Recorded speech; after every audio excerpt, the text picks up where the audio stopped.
Hey everybody, it is Professor Parish, and we are on Module 5 of English 122. So I'm going to scroll down here to Module 5. As I'm recording this on Saturday, so if you've not gotten the Module 4 assignments done, I know it's 4th of July weekend, but just make sure that you have your Module 4 assignments done. If you have any revisions to Paper 1, that you have those emailed by Sunday, and let's talk about Module 5. So I'm going to go to our guide here. And this week is kind of unusual, right? So the reason why it's so unusual is because we don't spend a lot of time with drama. Normally we spend a couple weeks on it in a regular semester during the fall or spring, but we don't spend a lot of time with drama only because SIC offers so many drama classes. So we have Theater Appreciation, which is Theater 121. We have Intro to Drama, which is English 243. So if you have this class finished with a C or higher, you can take English 243, which is Intro to Drama, and it's just an extension of the drama section of this textbook. So if you're somebody that likes reading and analyzing plays, English 243 would be a great option for you to take. But because we have those classes, I don't spend a lot of time focusing on drama in this course because you have other options to kind of expand on that. Whereas we don't really have a lot of other options for expanding poetry, fiction, things like that. So with that being said, we're only going to spend a couple weeks talking about the terminology for drama, and we're only spending 1 week on the paper. So this will be your shortest time frame to chuck out a paper for this class. Fortunately, it's not going to be a hard paper. So it's going to be, I would argue that this paper number 3 is our easiest paper in the class, but it is giving you the shortest amount of time to do it. So please make sure that you pay attention for that reason. Because of that, I want to talk about the paper for this week, which is the paper guidelines for paper number 3. So paper number 3, the guidelines are right here in our module. And so basically what you're doing is you have one of two options. You can either, one, construct your own one-act play and write it in the format of an actual script. It's a little bit harder than you think, so I would encourage you, before you choose this option, to go and look up some actual screenplays and actual scripts and look in our book and see how plays are organized and how they're constructed, because it needs to look like a play. It needs to look like, if you were reading a script to be in a play, how that's formatted. So it's a lot harder than you think. But I have had some students that have asked me in the past, they've said, oh, I really like screenplay writing. Can I do a screenplay for paper 3? And so that's why I include this option on here. So if you are someone that likes creative writing and want to write your own screenplay, you have that option. But if you're somebody that doesn't want to do anything like that, option 2 is you pick a play from our textbook, or it can be an outside source, one of the two. Although our book has tons of plays, so it would be very easy to pick one from the book. And then, using the elements of drama that are discussed, answer the following questions within your essay. So what genre the play falls into, what terms from our drama chapters apply to it, what's the purpose of the play and the overall significance for the reader. Those 3 questions need to be answered in your play, but you can also talk about, why did you pick that play? Does it have any personal significance to you? Does it mean anything to you? Is it relevant now? Is it talking about topics that we are still dealing with today? So you can go into a lot of detail with the play that you choose, but those 3 questions in the guidelines need to at least be answered within that essay. So again, the essay is only 3 full pages, 12-point legible font, double-spaced. It should be an essay format with an introduction and conclusion. You do need to cite your textbook, of course, because you're talking about terms from it. And then any other sources, like if you pick a play outside of our textbook, you need to cite where that play is from, what that play is. And if you use any other outside sources, they need to be cited in MLA too. And you have to have a separate works cited page and in-text citations. So basically the same formatting for MLA applies like it did for paper 2, but this time it's only about a play. So here's the kicker about this paper. It is not a hard paper to write. I have a lot of students tell me this is the easiest paper in the class. And so because of that reason, we only have a week to work on it. So your thesis statement and draft are due on the same week, which is weird, I know. But the reason I do that is because I want to give you an extra week to work on your research paper, which we'll talk about next week. The guidelines are already going to be open for you to look at, but I will go ahead and tell you that if you're going on vacation that week, please email me questions, but otherwise, don't start your paper number 4 until next week when you watch the lecture video, because I'm going to have a lot of stuff to talk about with it. And I have a lot of students that start ahead of time, and sometimes they get off on the wrong foot. So make sure if you are going to be on vacation that week, make sure to read those guidelines and answer questions or ask me questions before you go. But otherwise, just hold off and don't start paper 4 until next week so that I can go ahead and give you the instructions in the lecture video. You can do the other assignments for that week if you want to work ahead, but otherwise just kind of hold off and wait.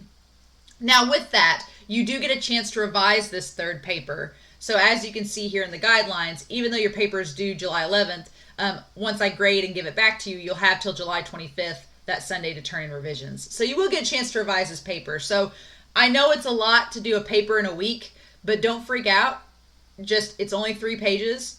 It's just on a play of your choice. So at least turn something in by Sunday the 11th, and that way you'll get a chance to revise and add to it if you need to.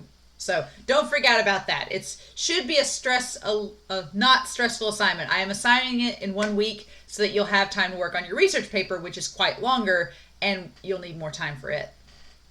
So that is the paper guidelines, and then the sections of reading that I want you to look at are these sections here. So as you can see, they seem like they're longer than they are. Like this section on reading a play, pages 141 to 162, you don't have to read all 20 of those pages. It's just going over the terminology and things that you notice. So you can skim through those sections and see just what they're talking about when they say reading a play.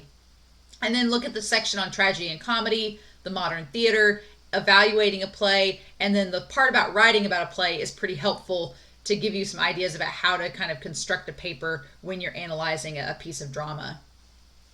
So the assignments due this week, obviously you have your thesis and outline, which should be pretty easy for this play because you'll be able to tell me what topic you're picking for your number 3 paper, or if you're deciding to write your own screenplay, and then what the outline is, like what are your points, what are you going to talk about. It can be a work in progress, so it doesn't have to be set in stone. I just, like we've done with the other papers, want to know what you're going to be writing about. And so far, for the most part, everybody has done really well in this assignment, so I'm not too worried about it. And then the actual paper 3 Dropbox is also shown here. So you will get a chance to submit it. Please submit your draft this weekend, because if you don't submit a draft by the 11th, you don't get a chance to revise it. And these papers are worth a good chunk of your grade in this class, so at least turn something in, and that way you'll get a chance to revise later. So the other 2 assignments, other than your paper and your outline, are the reading response number 5. So what you're going to do is you are going to pick from chapters, we're looking only at chapters 35 to 38, so not all of the drama chapters, but you should look at chapters 35 to 38 and pick 2 plays. Now, they cannot be plays that you're writing about for paper 3. That's the only exception. They have to be 2 different plays. And then what you're going to do is explain why you chose the 2 plays, what chapters they're from. They can be short plays, they can be long plays. How does each play serve as a representation of the theme for that chapter? So for example, if you chose The Importance of Being Earnest, why is it a good example of a comedy? Because that's what section it's from. So explain to me why each play is a good representation of the chapter that it's from. Which play do you like better and why? Would you change anything about the play that you didn't like? Why or why not? And so it should be a pretty easy reading response. Like I've told you all in the past weeks, you guys have done an exceptional job on these reading responses, like a really, really good job. I've been very impressed by the detail that you guys have put into these. So I think you'll do well with this reading response, but as always, if you have any questions, just feel free to email me and let me know. And then the only other assignment is the discussion forum for week 5. I really like this discussion forum. This video on John Malkovich, if you don't know John Malkovich, he's actually from Benton, Illinois. He's from like right next to us. It's great. But he is a renowned actor. He started out as a theater actor, and he's done a lot of film since then. I love that he's local, that he's somebody that's from, right around our area. But he does this interview where he talks about the difference between film and theater. So I was going to say filming and theater. So he talks about what the difference between being on a screen and on a stage is. And so if you've ever been in a play, I know I've been in plays at SIC when I was a student there, and I was in plays in high school. There is a big difference to filming something that's you can do over and over again, and being on the stage where everything's in the moment. You can't just say cut and redo a scene. You have to just go with the flow.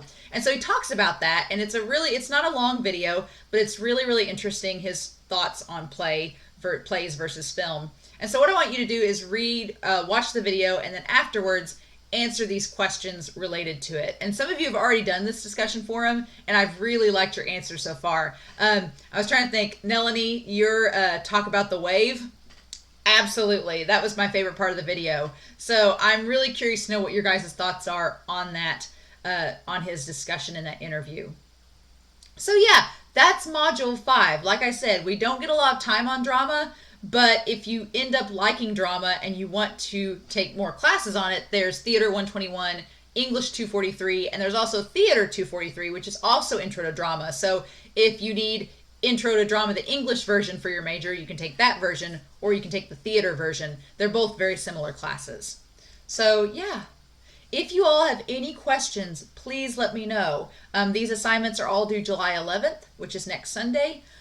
If you have any questions, please let me know. And like I said, I will already have Module 6 opened on Monday the 5th. You can go ahead and work ahead on the reading response, the drama exam, the discussion forum if you want. But I will say, unless you're going to be gone that week, wait on the thesis and outline until I get the lecture video out around the 17th. But if you need to go ahead and work on the assignment because you're going to be gone that weekend because of vacation or whatever, then just make sure to email me with any questions that you have. All right? As always, if you have questions, let me know. But otherwise, I hope you've had a great 4th of July weekend. Stay safe, have a great weekend, and I'll talk to you all again soon. Bye.